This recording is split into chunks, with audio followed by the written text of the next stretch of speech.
ये धरती कुरुवंश के अधिकार में आती, इसलिए इस धरती पर कौरव और पांडव इन दोनों का समान अधिकार है।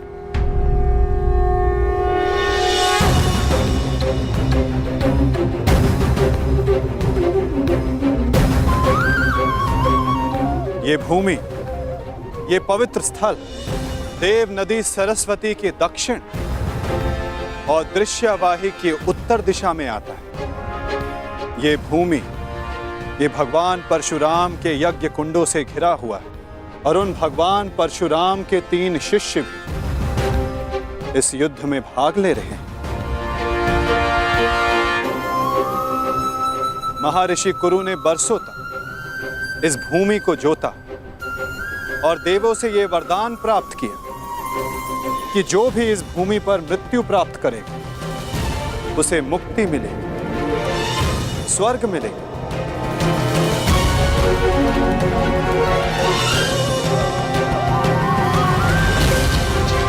और जिसे विजय प्राप्त हो उसे न्याय मिलेगा। ये भूमि न्यायदात्री, पाप नाशिनी है और ये युद्ध भी न्याय के विजय के, पापों के नाश के लिए हो रहा है। मुझे विश्वास है कि युद्ध का परिणाम चाहे जिस पक्ष में क्यों ना हो, धर्म स्थापना अवश्य हो।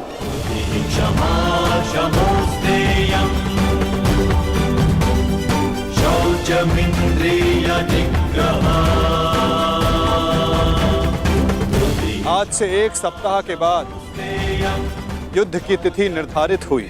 दोनों ही पक्षों के पास युद्ध की तैयारियां करने के लिए 1 सप्ताह का समय है।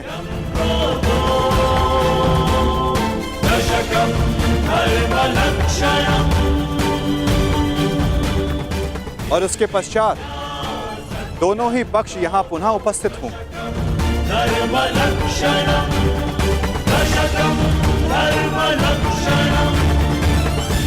युद्ध के नियम निर्धारित करें, फिर आरंभ होगा महाभारत का।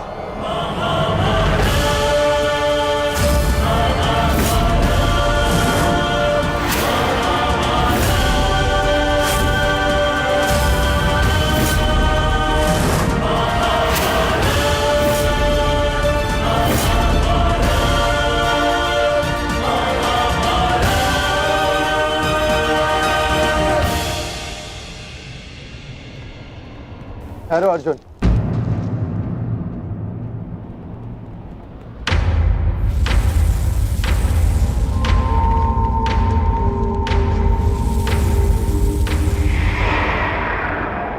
युद्ध से पहले भी आप हमारे श्रद्धेय थे, युद्ध में भी होंगे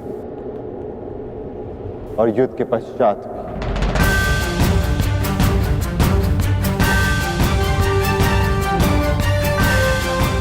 प्रणिपात। आयुष्मान भव।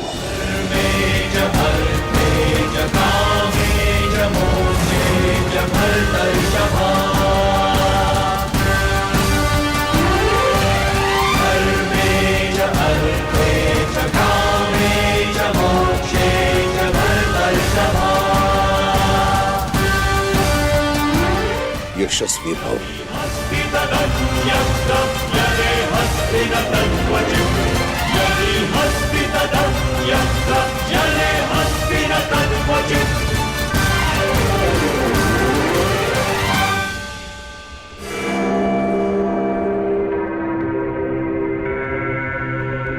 ये क्या था पितामह, जिन्हें हम युद्ध में परास्त करके उनका अंत करना चाहते हैं, उन्हें आप लंबी आयु का आशीर्वाद दे रहे हैं? ये दुर्योधन जब छोटे आशीर्वाद मांगे तो उनको आशीष देना बड़ों का कर्तव्य है।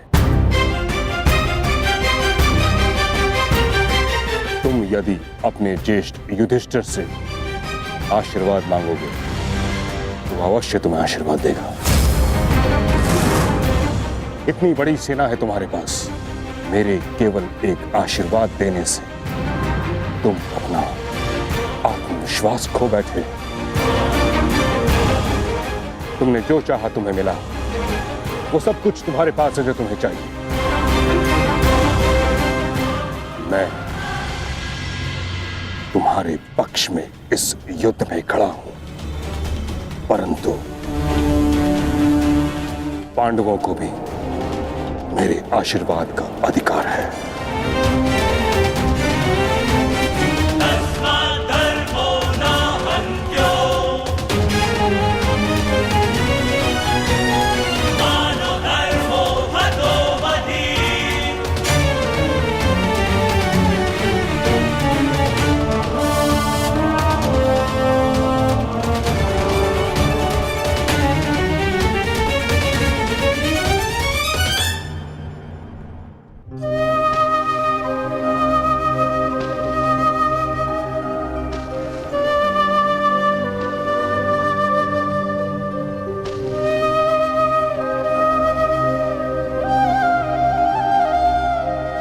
माते, प्रकट होइए माते। आपका गंगा पुत्र भीष्म आपके समक्ष उपस्थित है।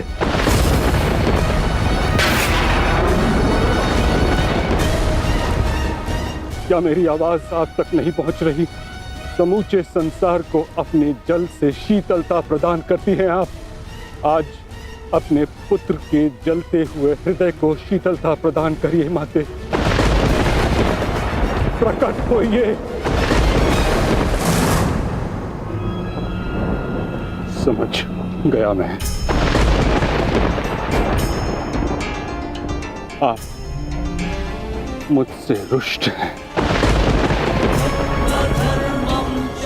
असंतुष्ट हैं। आप कर भी क्या सकती? इस पथ का चयन अपने लिए मैंने स्वयं किया। यही मेरा दोष है। मेरा दोष वो प्रारब्ध है जिसने मुझे इच्छा मृत्यु का श्राप दिया है। मेरा दोष मेरी वो प्रतिज्ञा है जिसे मैं तोड़ नहीं सका।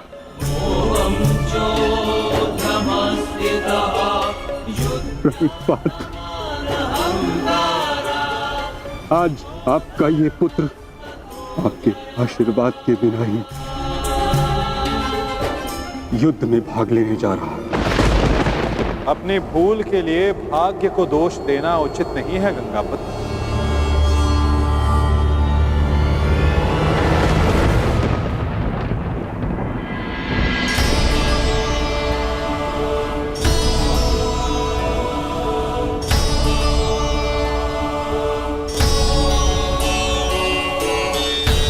खड़ा है, मैं तो उस पुत्र को, उस पितामह को देख रहा हूं जिसकी दृष्टि में अपराध बोध है और मन में पश्चाताप की अग्नि।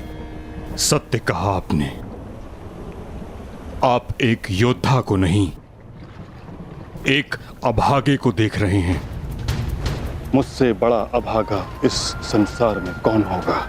एक ऐसे युद्ध में भाग लेने जा रहा हूं जहां मेरे ही वंश के लोग एक दूसरे के रक्त के प्यासे हैं। भाइयों में प्रेम की जगह प्रतिशोध है, अहंकार है। बाण किसी ओर से भी चले, छाती मेरी ही छलनी होगी।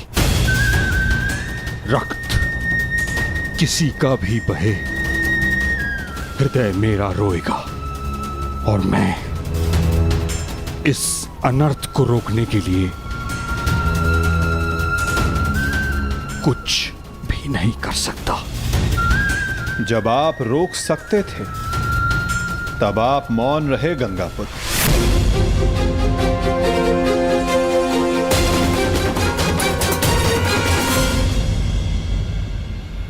इस युद्ध को संभव बनाने में आपका भी योगदान है गंगापुत्र।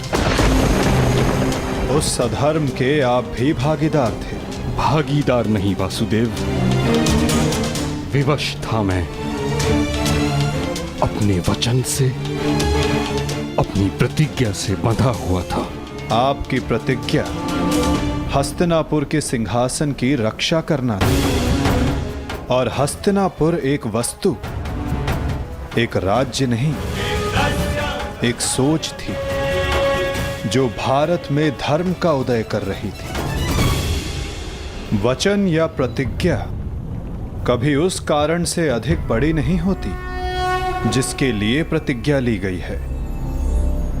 आपकी प्रतिज्ञा का कारण था हस्तिनापुर की सुरक्षा, अपने वंश का यश, और आज आपकी प्रतिज्ञा हस्तिनापुर को, आपके वंश को कहां ले आई है गंगापुत्र?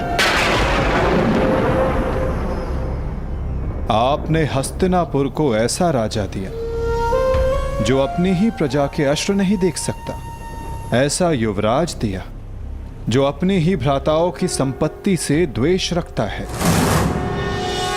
आपके इस वचन ने एक स्त्री का भरी सभा में सबके समक्ष मान मर्दन होने दिया। माता पिता अपनी संतान को वचन देते हैं कि वो उनका साथ देंगे, परंतु अपनी संतान को सही मार्ग पर रखना माता पिता का कर्तव्य होता है। यदि उचित समय पर आपका धनुष उठा होता, आपने अपना स्वर उठाया होता, तो आज संपूर्ण भारत महाभारत की चौखट पर ना खड़ा होता गंगापुत्र।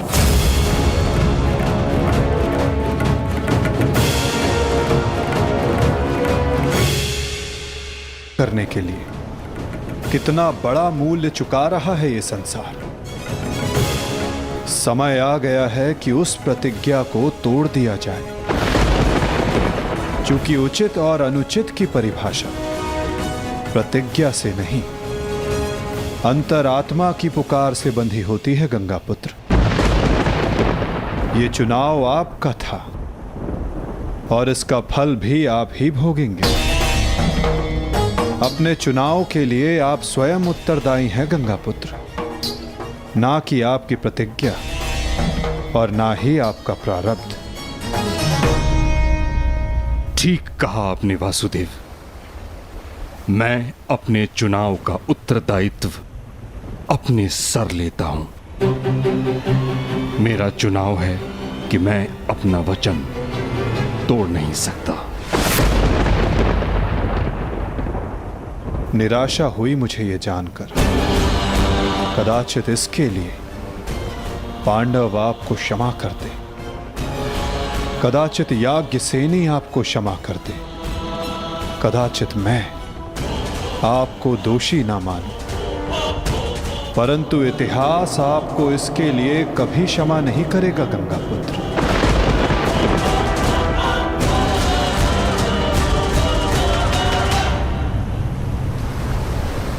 रुकिए वासुदेव, मैं नहीं चाहता कि मुझे क्षमा मिले।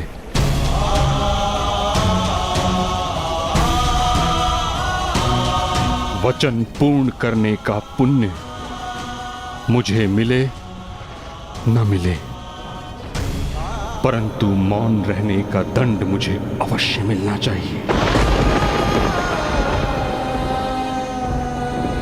मैं अपने निर्णय से असंतुष्ट हूं, परंतु इस बात का मुझे संतोष है कि पांडवों के पास वो अस्त्र है जो मुझे मेरी प्रतिज्ञा और मेरे श्राप से मुक्ति दिला सकता है।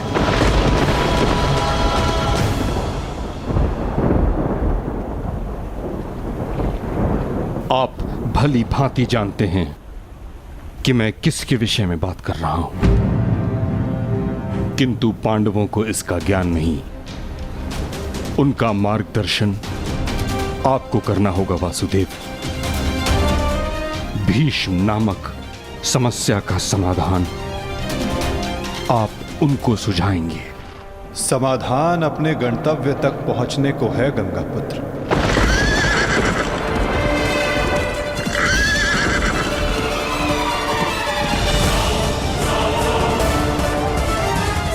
प्रणिपात।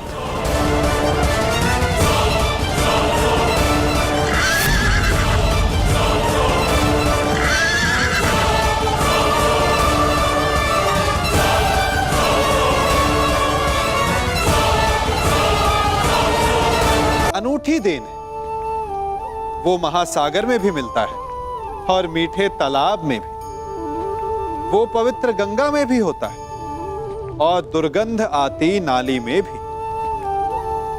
हम तालाब और नदी को सम्मान इसलिए देते हैं क्योंकि उसका मीठा जल हमारी प्यास बुझाता है, परंतु सागर का जल पीने योग्य नहीं होता, इसीलिए कभी कभी हम उसे उतना महत्व नहीं देते और नाली के जल को हम हे दृष्टि से देखते हैं। तो क्या ये उचित है? हमारे संबंध भी इसी जल की भांति होते हैं। जिस संबंध से हमें लाभ ना हो उससे हम दूर हो जाते हैं। कभी ईर्ष्या के कारण, कभी अहंकार के कारण उस संबंध को तोड़ देते हैं। तो क्या संबंध को तोड़ देना उचित है? तनिक विचार कीजिए। माना कि सागर का जल फसल नहीं दे सकता, परंतु मोती तो देता है। माना कि नाली का गंदा जल हमें किसी भी कार्य के लिए उपयुक्त ना लगे, परंतु वो भी कहीं लगी अग्नि को बुझा सकता है। ठीक इसी प्रकार प्रत्येक संबंध कहीं ना कहीं किसी न किसी परिस्थिति में उपयोगी हो सकता है।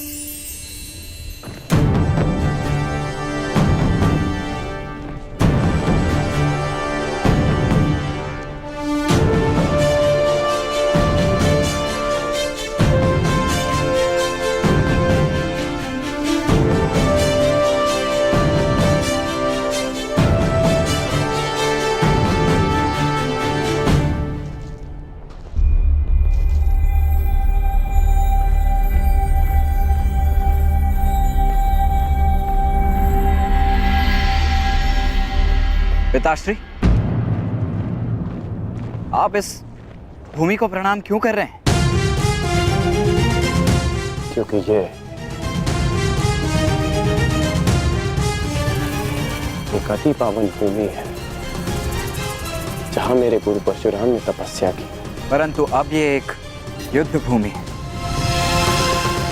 अब यहाँ तपस्या नहीं, शत्रुओं का संहार होगा।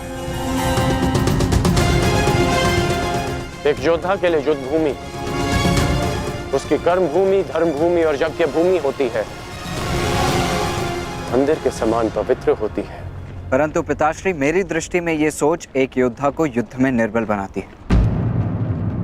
मेरा मानना है कि योद्धा जब तक क्रोधित ना हो तब तक वो प्रहार नहीं कर सकता। नहीं, क्रोध में किया गया प्रहार शत्रु से अधिक स्वयं को हानि पहुंचाता है।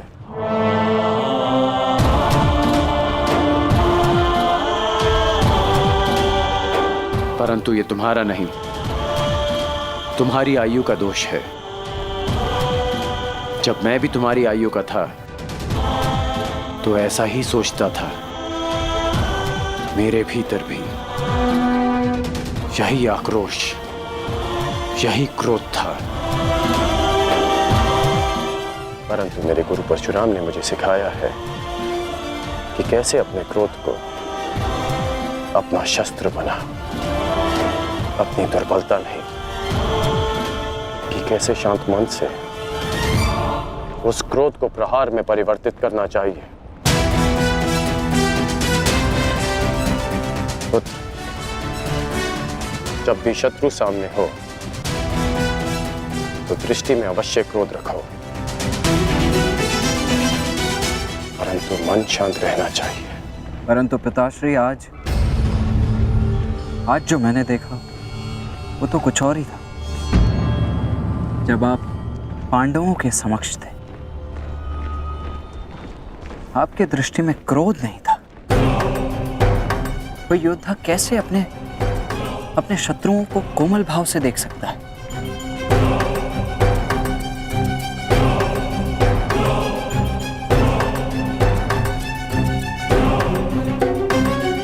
आवश्यक नहीं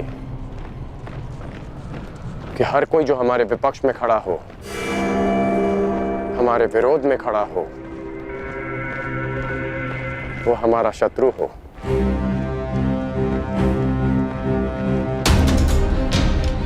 शत्रु हमारे भीतर होता है, जो बीते कर्मों का फल बनकर हमें सर्प की भांति डसता है। इसमें कोई संदेह नहीं कि भीम सबसे बली है, प्रबल योद्धा है, परंतु यह भी निश्चित है कि कुमार धृष्टद्युम्न रणनीति में सबसे कुशल और प्रहार में सबसे गतिमान है। परंतु एक सेना के दो सेनापति कैसे हो सकते हैं धर्मराज? अब आप ही बताइए कि किसे सेनापति चुना जाए।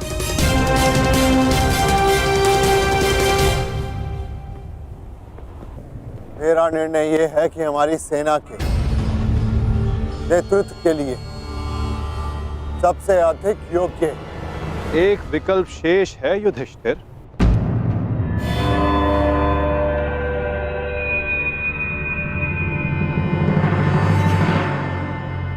कौन वासुदेव? सेनापति पद के लिए भीम से अधिक कुशल और कौन हो सकता है? भीम की कुशलता पर मुझे कोई संदेह नहीं, परंतु हमें एक ऐसा सेनापति चाहिए जो युद्ध में गंगा पुत्र के समक्ष खड़ा हो सके।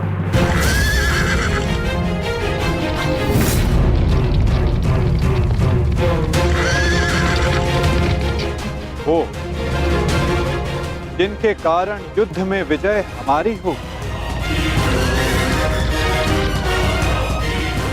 और वो केवल एक ही जो कौरवों के सेनापति गंगापुत्र भीष्म का सामना कर सकती है।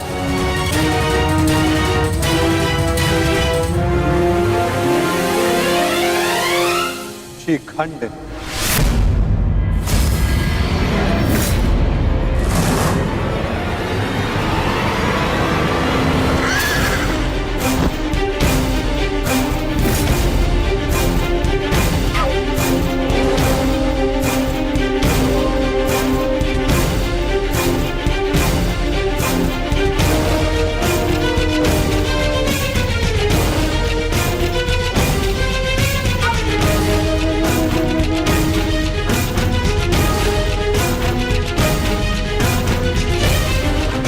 प्रणिपात, ये युद्ध केवल आपका नहीं, मेरा भी है। हर उसका है जिसको कौरवों के अन्याय से कष्ट हुआ है। और मैं वचन देती हूं, कौरवों को परास्त करने के लिए मैं पूरा प्रयास करूंगी। हर हर महादेव! हर हर महादेव! हर हर महादेव! हर हर महादेव! हर हर महादेव!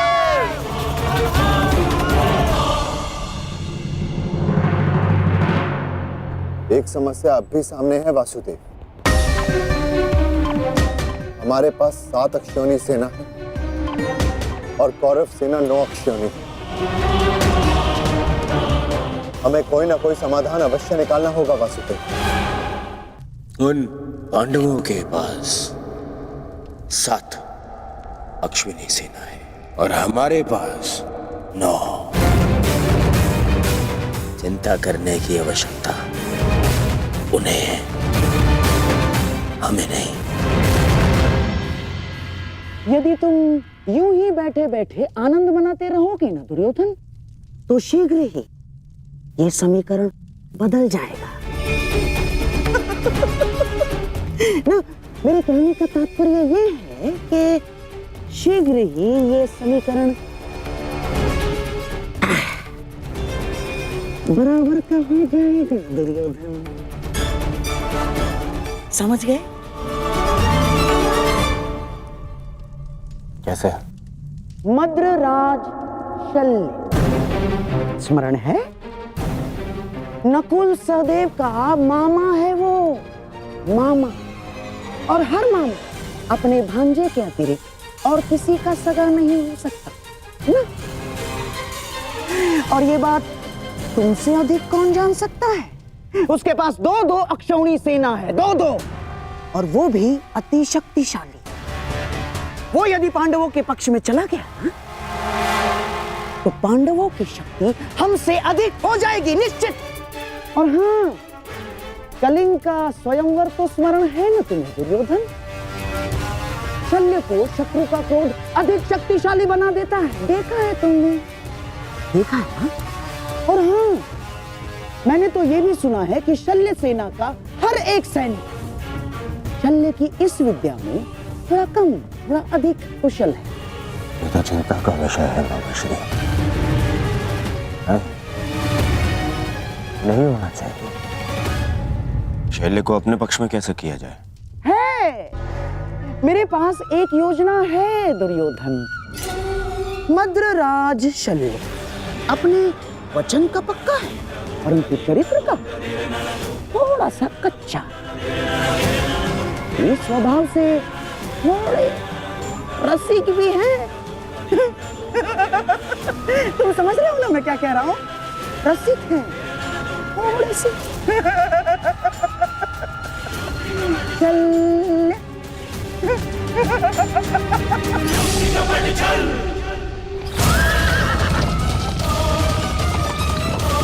शीघ्रता करो सारथी, पांडु के शिविर तक पहुंचने में और कितना समय लगेगा? हम शीघ्र ही वहां होंगे महाराज।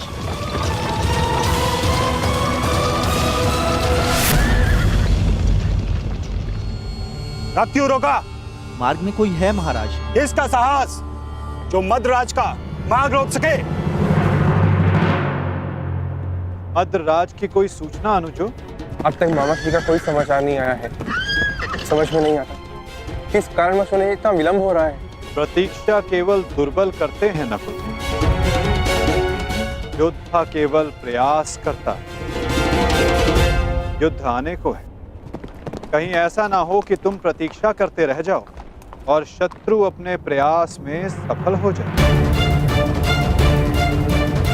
अभी युद्ध के नियम निर्धारित नहीं हुए हैं। किसे क्या, कब, कहां, कौन सी अनहोनी हो जाए।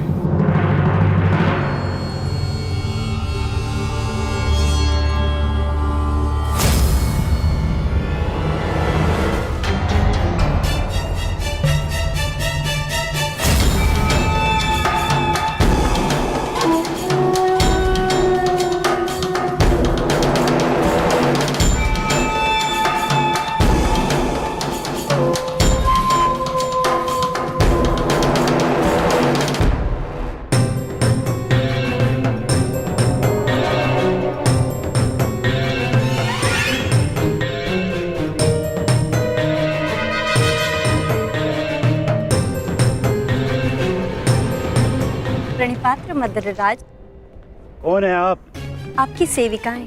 आपकी यात्रा बहुत लंबी है, आपकी सेवा के लिए आए हैं, आपको आपके गंतव्य स्थान तक पहुंचाने। किसने आपको भेजा है? वासुदेव। वासुदेव? वासुदेव को हमारा धन्यवाद कहिएगा, परंतु मुझे आज विलंब हो रहा है। प्रणाम।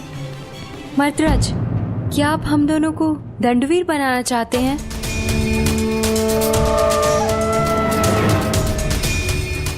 और वैसे भी युद्ध प्रारंभ होने में अभी कुछ दिन शेष हैं। मद्रराज, कहीं आप ये तो नहीं मानते कि हम इतने सुंदर नहीं हैं कि आप हमें आपकी सेवा का अवसर प्रदान कर सके? मद्रराज, युद्ध में जाने से पहले आपकी थकान का शांत होना बहुत आवश्यक है। तो क्या आप हमें ये अवसर प्रदान नहीं करेंगे?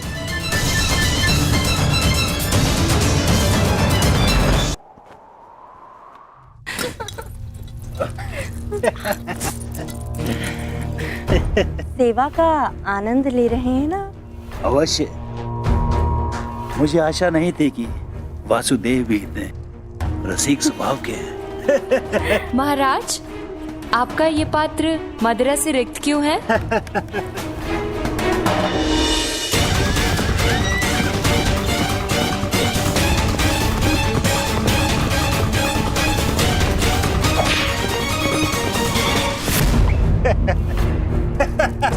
महाराज, हमसे क्या भूल हुई? अभी तो आप युद्ध का आनंद उठाते रहे, लेकिन हमें भी तो आप अपनी सेवा का आनंद लेने दीजिए।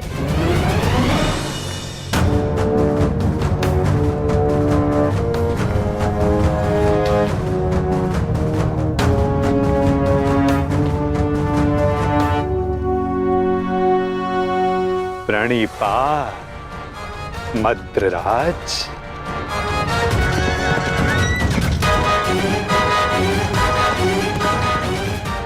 आशा करता हूं कि इस वासुदेव से अतिथि सत्कार में कोई त्रुटि ना रह गई हो।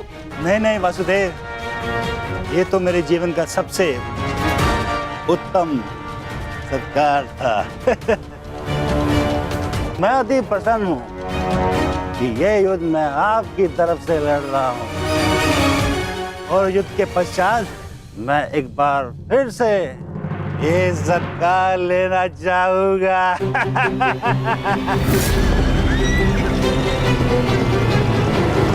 अवश्य, ऐसा सत्कार मैं आपका एक बार क्या कई बार करवाऊंगा, परंतु मैं आपसे आश्वासन नहीं मांग रहा हूं, मैं आपसे वचन चाहता हूं कि इस युद्ध में आप पूर्ण बल से और पूर्ण मनोयोग से हमारी सहायता करेंगे ना आप मद्राज? आपको मेरे आश्वासन पे संदेह है? तो ठीक है, मैं आपको वचन देता हूं कि जिसने मेरा ऐसा उत्तम सत्कार किया है, मैं युद्ध के अंत तक उसके पक्ष से लड़ूंगा। मैं आपको वचन देता हूं कि प्राण जाने तक मैं शल्य अपने अतिथि की ओर से अपने शत्रुओं का नाश करूंगा।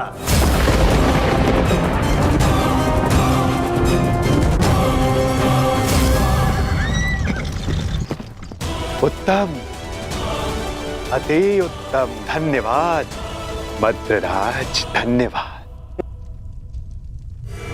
धन्यवाद मद्रराज, धन्यवाद।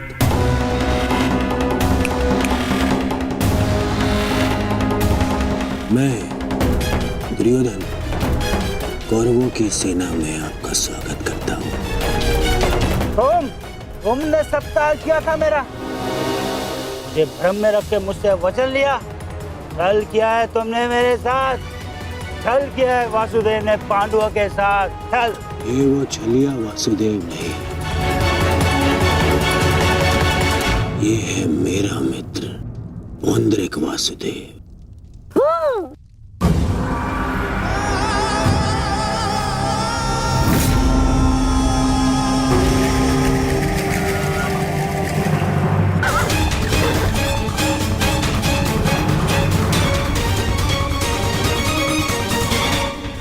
ये मामा श्री की सेना कौरवों के शिविर की ओर क्या कर रही है? ज्येष्ठ, ये सोचने का नहीं, बढ़ने का समय है। मैं तुम सबको। महाराज शल्य, शांत हो जाइए, शांत। आपने तो वचन दिया है, तो अब आपको कौरवों की ओर से ही लड़ना होगा और युद्ध के नियमानुसार अपने ही पक्ष के योद्धा पर प्रहार नहीं करते मद्रराज, हैं?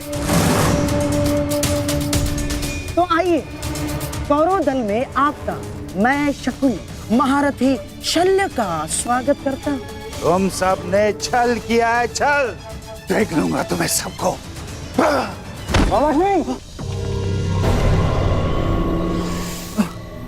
ये सब क्या हुआ?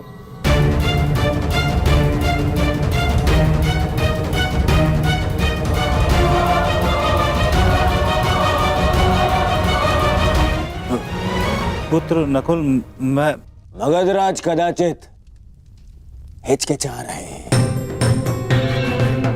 आओ पांडु पुत्रों, मिलो कौरवों के नए सहयोगी से, महारथी महाराज शल्य से। तुम क्या सुन रहे हो मामाश्री? मुझे क्षमा करें, तुम्हारे मामाश्री के साथ बहुत बड़ा छल हुआ है।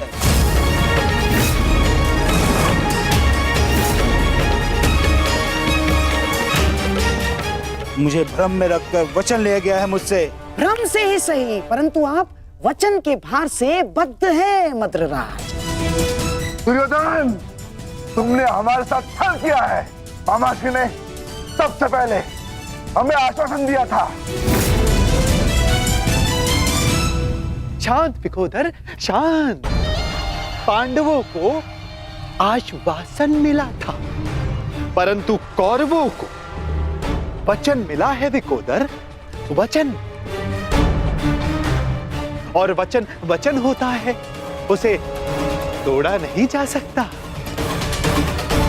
परंतु यदि महाराज शैल्य वचन भंजक होने का कलंक अपने मस्तक पर लेना चाहते तो वो यहां से जा सकते हैं। परंतु युधिष्ठिर, तुमने तो इस युद्ध को धर्म युद्ध का नाम दिया है, तो क्या तुम अपने मामा का वचन भंग करने का अधर्म अपने मस्तक पर लेना चाहोगे? बोलो युधिष्ठिर।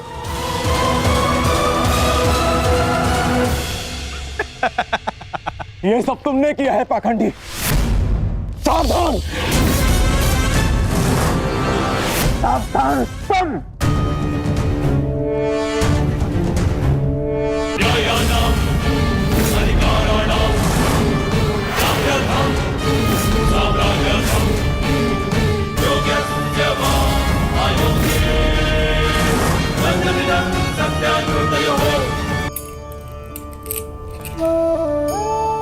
बड़ी विकट समस्या है। मुझे स्मरण ही नहीं हो रहा कि इस गुच्छे की कौन सी चाबी इस ताले को खोलेगी। बड़ी देर से प्रयास कर रहा हूं, परंतु ये ताला खुल ही नहीं रहा।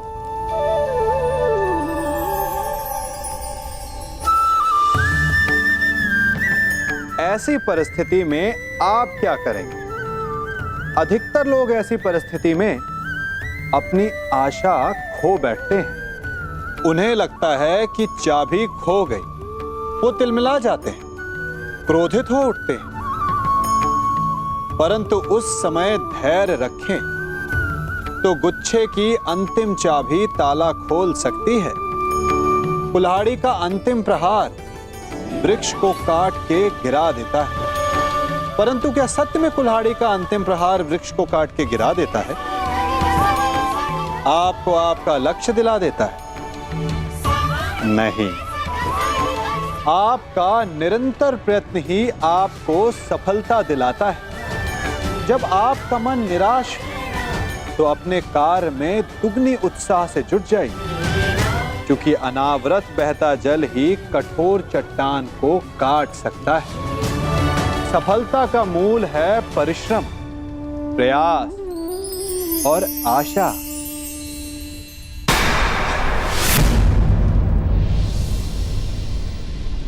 रुक जाओ दुर्योधन। नहीं मामाश्री,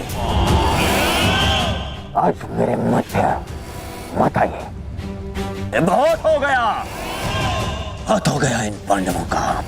आज अभी और इसी क्षण इन पांडवों को और इस युद्ध को समाप्त कर दूंगा मैं। और मुझे भी कोई कारण नहीं दिखता कि मैं तुम दोनों को अभी उसी समय समाप्त न कर डालूं। कारण है मेरे पास भीम, है कारण, परंतु वो कारण मैं तुम्हें नहीं बताऊंगा, तुम्हारे ज्येष्ठ भ्राता युधिष्ठिर को बताऊंगा। क्यों धर्मराज, आप तो स्वयं धर्म के प्रतीक हैं। आपसे ऐसे अधर्म की आशा नहीं की थी मैंने। अधर्म आपने किया है मामाश्री। आपने मामाश्री शल्य को अपनी चाल में कोई छल नहीं किया, कोई अधर्म नहीं किया है मैंने।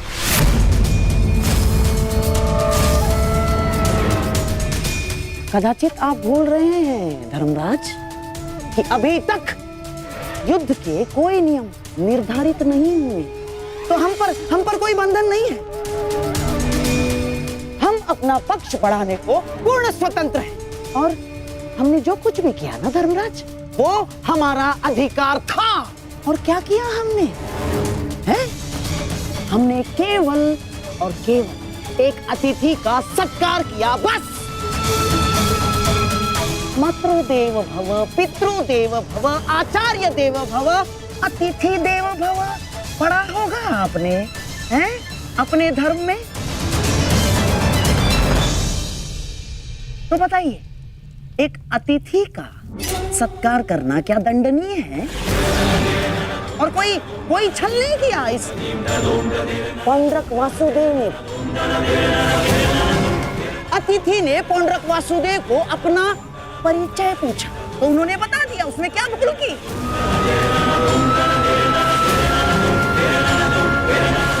और हाँ, आपके मामा श्री शल्य पर हमने कोई दबाव नहीं डाला। ना ना ना ना ना ना, बिल्कुल दबाव नहीं डाला। अपितु हमारे आतिथ्य से प्रसन्न होकर हमारे साथ रहने का उन्होंने हमें वचन दिया स्वयं।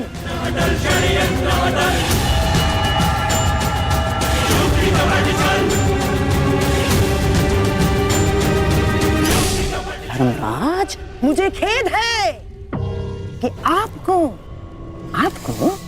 मुझे धर्म समझाना पड़ रहा है। आपको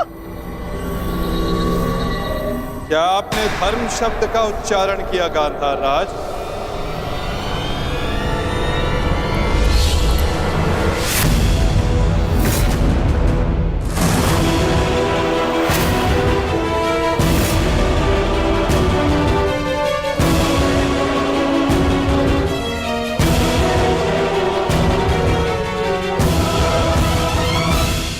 धर्म अधर्म का ज्ञान आपके मुख से सुनकर आश्चर्य हुआ।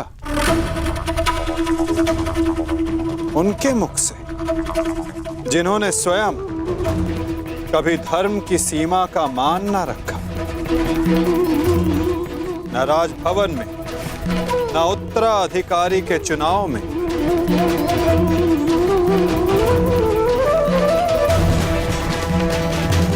न द्यूत क्रीड़ा में, न दूत के सत्कार में, और आप धर्म की बात करते हैं गांधार राज। इनसे और क्या अपेक्षा की जा सकती है माधव? आज तक अधर्म और छल के अतिरिक्त इन्होंने हमें दिया ही क्या है? अब ये मामाश्री का धर्म है, वो ही बताएंगे कि उन्होंने किस और से युद्ध करने का निर्णय लिया है। मेरा भी तो प्रश्न यही है, परंतु कुछ भी कोई भी निर्णय लेने से पूर्व एक बार तनिक सोच लीजिएगा। हाँ?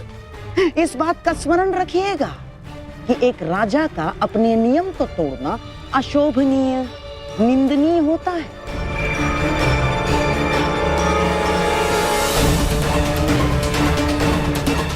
कैसे आपकी प्रजा आपका सम्मान करेगी जो राजा अपने दिए हुए वचन को तोड़ देता है, दिए हुए वचन से पलट जाता है?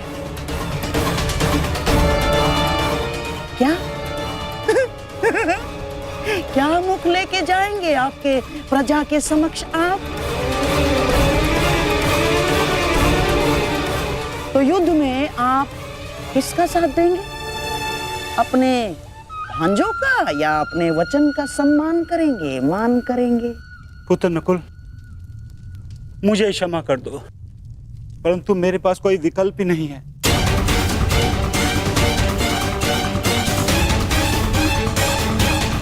मुझे अपने वचन के मान के लिए इन कौरवों का पक्ष चुनना ही होगा।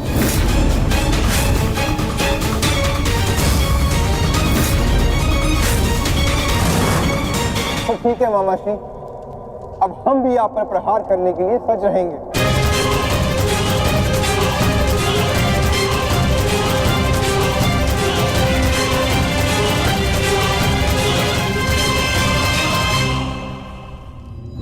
आपको इस निर्णय का गंभीर परिणाम भुगतना होगा। ये मेरी प्रतिज्ञा है।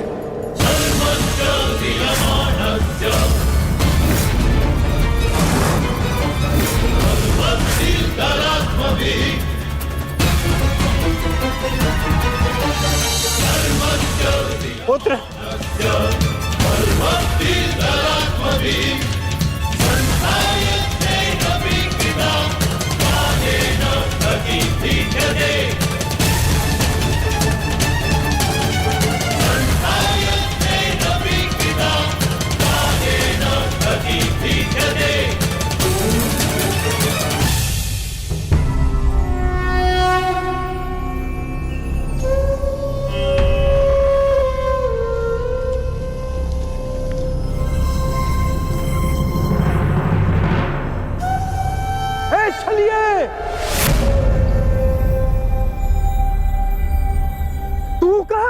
दिया। चलिए कृष्ण।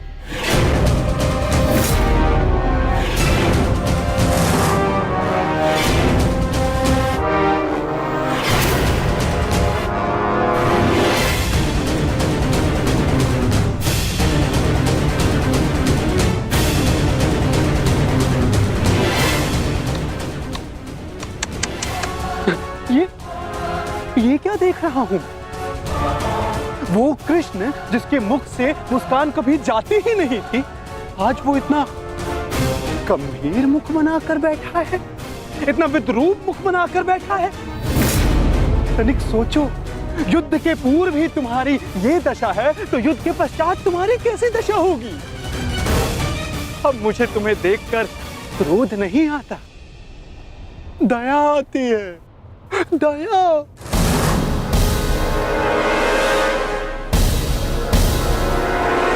तुम्हारी सेना तुम्हारी नहीं रही, तुम्हारा पुत्र, उसने भी तुम्हारा साथ नहीं दिया। तुम्हारा भाई, उसने तुम्हारा पक्ष नहीं चुना, सब कुछ छीन लिया गया तुमसे।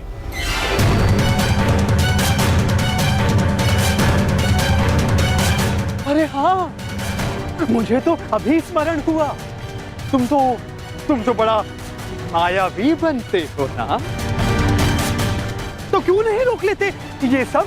हाँ, रोक लो, रोको।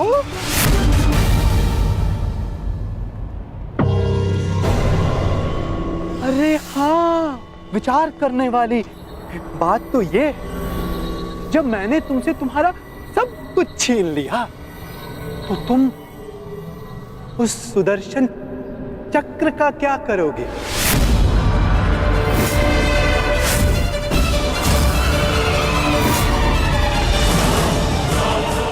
क्या करोगे तुम उस सुदर्शन चक्र का?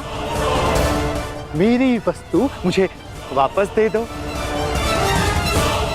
मुझे मेरा सुदर्शन चक्र वापस दे दे पाखंडी कृष्ण। बस पाखंडी, मत भूल तू किसके समक्ष खड़ा है। शांत,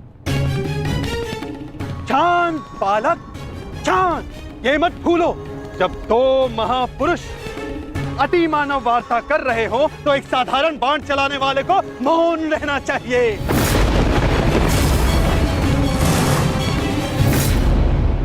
दुष्ट पौंड्रक, मैं आज ये सिद्ध कर देता हूं तू कितना बड़ा अतिमानव है।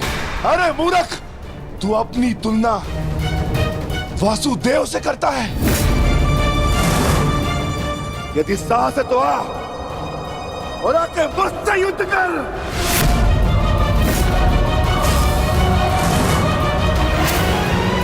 मूर्ख तो तुम पांडु पुत्र हो।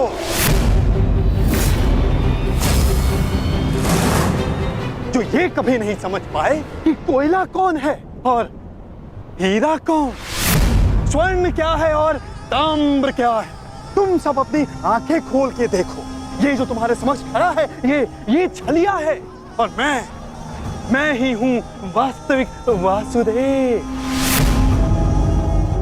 पौंड्रक वासुदेव, महाशक्तिमान, महाबलशाली। इस सृष्टि का वास्तविक रचयिता मैं ही हूं।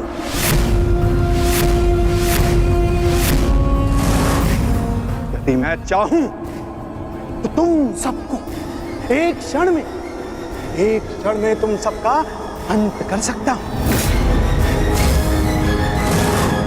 इसलिए मुझे मेरा अस्त्र उठाने के लिए पौंड्रक,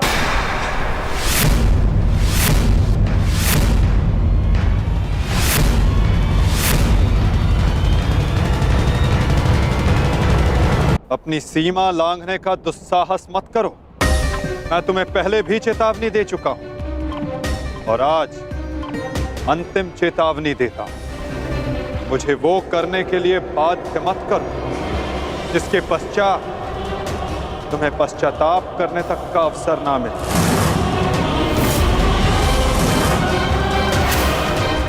जाओ यहां से पौंड्रक।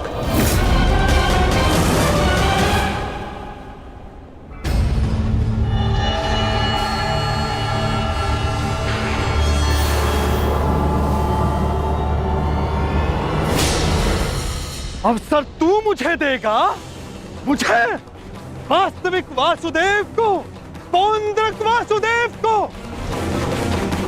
अवसर तो मैं तुझे नहीं दूंगा।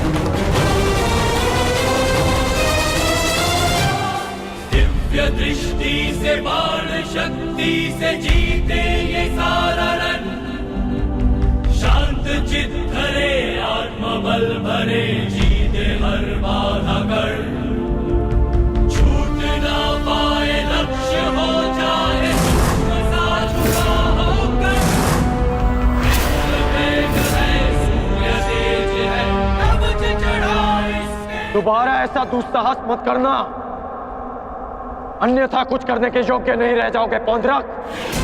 मेरे पक्ष में होकर मुझे पर प्रहार करता है मूर्ख दुर्योधन। ये तुम्हारा मित्र है या शत्रु? तुम्हें पूर्ण विश्वास तो है ना कि ये हमारे ही पक्ष में है? इस सूत पुत्र मित्र को समझा दो कि मेरे और उस पाखंडी कृष्ण के मध्य आना बंद करे, अन्यथा तुम्हारे मित्र को दुष्परिणाम भुगतना होगा। मित्रगण, पौंड्रक को चित कह रहा, तुम हमारे पक्ष में हो, पौंड्रक को वासुदेव पर प्रहार करने से क्यों रोका? क्योंकि मैं वीर दुर्जय योद्धा दुर्योधन के पक्ष में हूं। पीठ पीछे वार करने वाले को कायर कहा जाता है, वीर नहीं। तो ये कहां का न्याय है मित्र? जहां एक निहत्थे पर पीछे से वार किया जाता है, क्या युद्ध से पूर्व ही हमारे पक्ष के योद्धा युद्ध के नियम भूल गए हैं?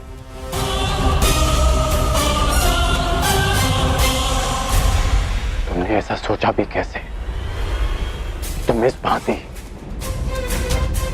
वासुदेव को वश में कर लोगे? सत्य को पहचानो मित्र, अपने नेत्र खोलो। नेत्र तो तुम्हारे बंद है मित्र। ये छलिया कोई अवतार नहीं, केवल मायावी। शांति सभा में जो कुछ भी घटित हुआ केवल इस छलिए की माया थी, माया थी वो।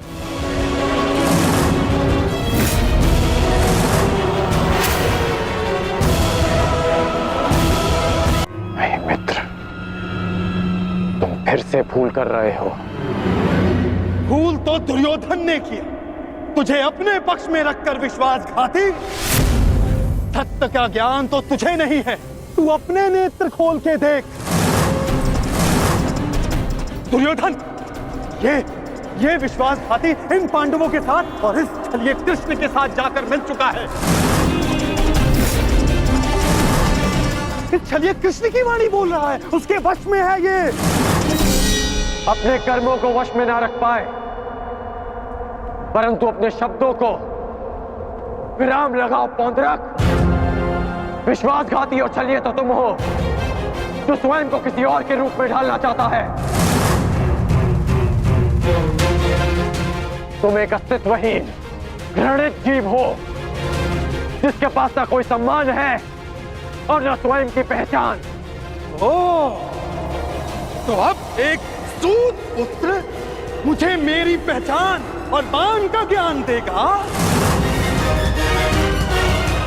पहचान तो मैं तुझे गया। तूने पांडवों और इस कृष्ण के साथ मिलकर दोनों तरफ संधि की है। मित्र दुर्योधन, ये विश्वासघाती युद्ध में तुम्हें अवश्य हानि पहुंचाएगा। नहीं, शांत हो जाओ अंगराज, शांत हो जाओ।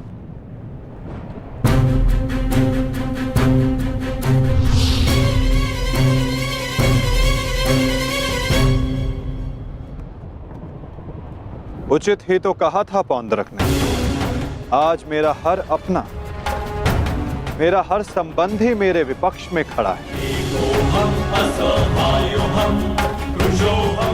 और अब तो मेरा नाम भी मेरा नहीं रहा, उसे पौंड्रक ने ले लिया। सत्य कहा तुमने पौंड्रक, तुम्हें वो अवश्य मिलना चाहिए जिसके तुम अधिकारी हो।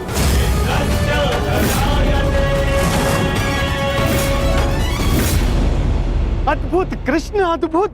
आज प्रथम बार तेरे मुख से सत्य निकला है। चलिए तो अब मुझे वो सुदर्शन चक्र दे दे जिसका वास्तविक अधिकारी मैं हूं।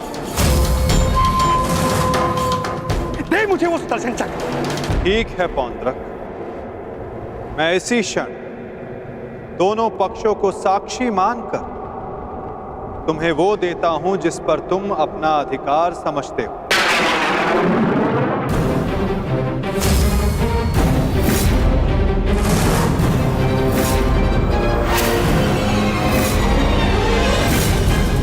जो निश्चित रूप से तुम्हें वासुदेव में परिवर्तित कर देगा।